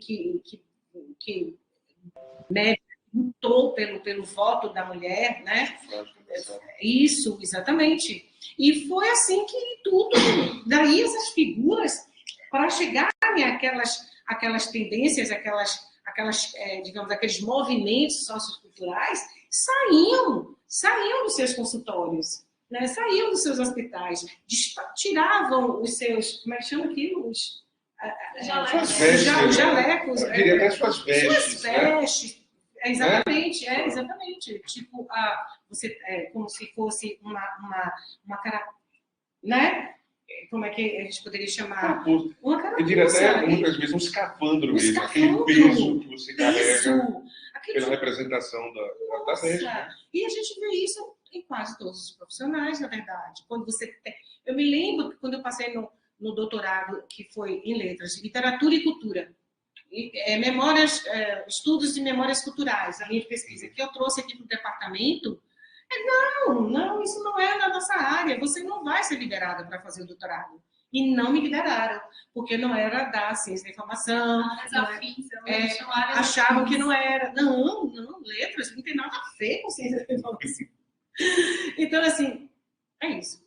E o que me faz lembrar também um pouco, né, a fala da professora Zeni, quando ela vai trazer a questão da memória, da cultura e da informação, essa confluência, aí me fez recordar uma frase, um pensamento, vou parafrasear, claro, não tem como gravar literalmente, de um poeta que faleceu tem poucos anos, Ferreira Goulart. Ele fala: a arte existe porque a vida não é o suficiente. Né? E a arte, enquanto derivada da cultura, né, que sustenta, inclusive, as pessoas, os seres humanos, que cria sentido de estar vivo, a arte cria sentido. Né? Qual o sentido? E você estuda a questão da arte, da cultura, enquanto grande guarda-chuva, e da arte enquanto sua derivada. Os médicos, né? Você está trabalhando com saúde mental. Sim. Subjacentemente, você trabalha. Isso. Então, quando você fala de um médico que tira o seu escafandro, né, ele se despe, né, para manifestar música, pintura, dança, e que o Medifor já debutou agora, esse ano foi 15 anos. 15 anos. Você está falando de saúde mental. Zeca, você me lembrou de um médico artista plástico, português. Os trabalhos deles, as telas que ele desenhava, eram com sangue. Eu tô lembrando agora com sangue humano, com sangue animal, com sangue que fosse. Então, ele colocava o sangue, misturava com cores, o sangue com outras cores. Uma representação para eles. Então, é mesmo de se pensar, de estudar. Sim, claro. A mente deste médico, né? Em termos de análise, de terapias. Né? Qual o sentido, qual a simbologia que ele... Trabalho impressionante, ele escreveu. Inclusive, está no livrinho, o depoimento dele. Infelizmente, ele faleceu, né? Então, mas ele deixou uma produção riquíssima, riquíssima.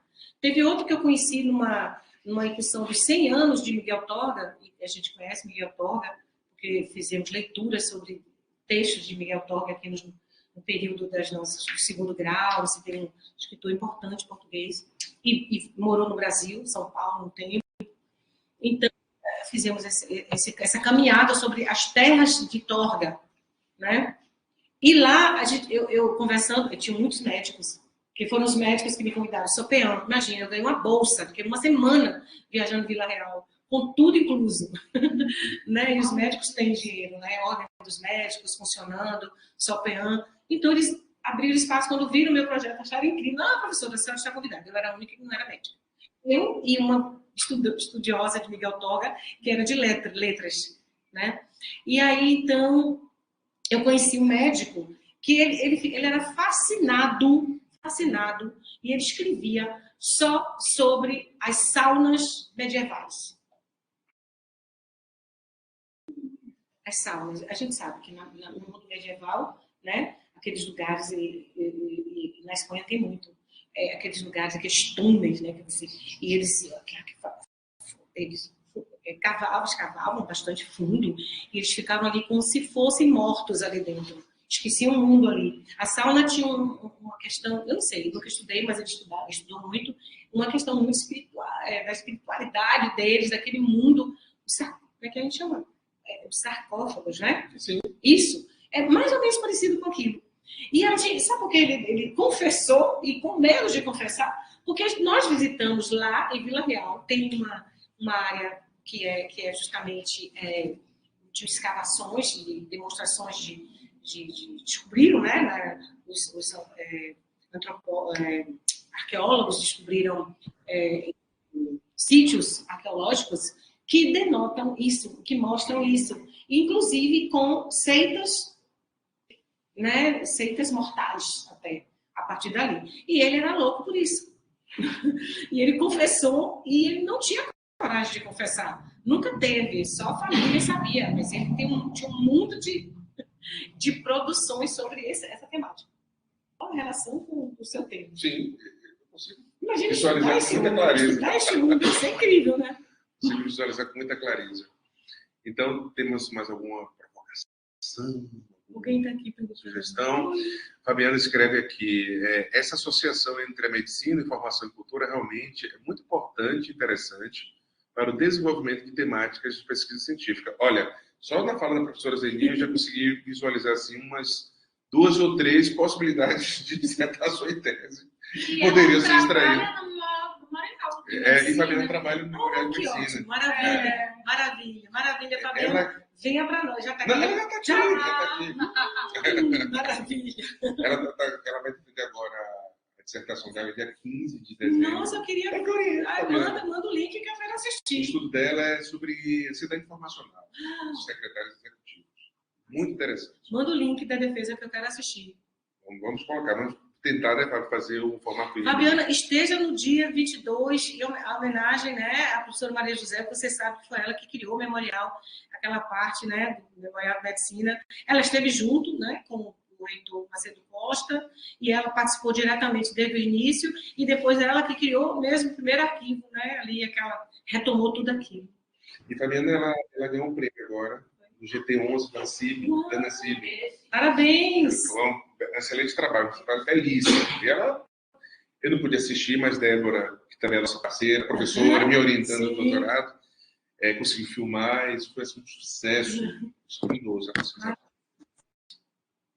Então, mais alguém? Eu estou satisfeito, professora Zeni. 2 horas de encontro. Olha, se eu pudesse, eu ficava aqui com vocês, e a gente ia discutir bastante, e ali numa esplanada, tomar um vinhozinho para continuarmos e daí nascer vários projetos. Eu estou disponível e o professor Zeca também. A professora Zeni continua conosco aqui, né, no programa, aqui em Salvador, na próxima semana, como já foi feito o convite, dia 22, às 16 horas, não é isso? Lá na Biblioteca Universitária Reitor Macedo Costa, será lá, né? Juntamente com o pró-reitor de administração, eu estarei lá presente também, a professora Zeni representando a Maria José Rabelo, que é como havia dito, uma papisa da nossa área, uma pessoa que realmente contribuiu e contribui. E contribuirá, porque suas pesquisas acabam reverberando. Participe, então, tá bom? Eu estou mais que satisfeito, 6 horas em ponto. Gostaria muito de agradecer a presença de todos que estão aqui no formato remoto, que orientaram um pouco do seu tempo, né, na sexta-feira, pós-feriado, não é fácil, sabemos disso. Em Salvador, pelo menos, com tantas coisas acontecendo e concorrendo entre si, e no quesito principalmente de diversão. Inclusive, a vitória aí do Vitória, né? Seu filho adorou, né? O senhor estava lá curtindo. Então é isso, e agradecer também a presença que estão aqui, né? Todos vocês que acreditam, né, nas atividades que são desenvolvidas pelo programa. Nós estamos criando uma espécie de programa chamado Amigos do PIPGCI. Ai, que lindo! Que vai envolver alunos de graduação, pós-graduação, professores de outras instituições. Estou dentro, hein? Porque nós precisamos unir forças. E forças positivas. Porque forças que não somam, nós já temos aí de sobra, tá bom? Então, gente, um beijo no coração de vocês. Até a próxima semana. Fechamos hoje o primeiro ciclo, né, de atividades do programa, que une a graduação e a pós-graduação. Na próxima semana inicia o terceiro ciclo. Segundo, terceiro ciclo, né? Que é justamente essa parte aí do deslocamento, né, da direção do acervo de Rabelo para os lugares de memória do CIB, Sistema Universitário de Bibliotecas da UFBA. Então, um beijo no coração de vocês, bom final de semana, descansem e na próxima semana a gente se encontra, tá bom? Um abraço, tchau, tchau. Tchau, tchau. Obrigada.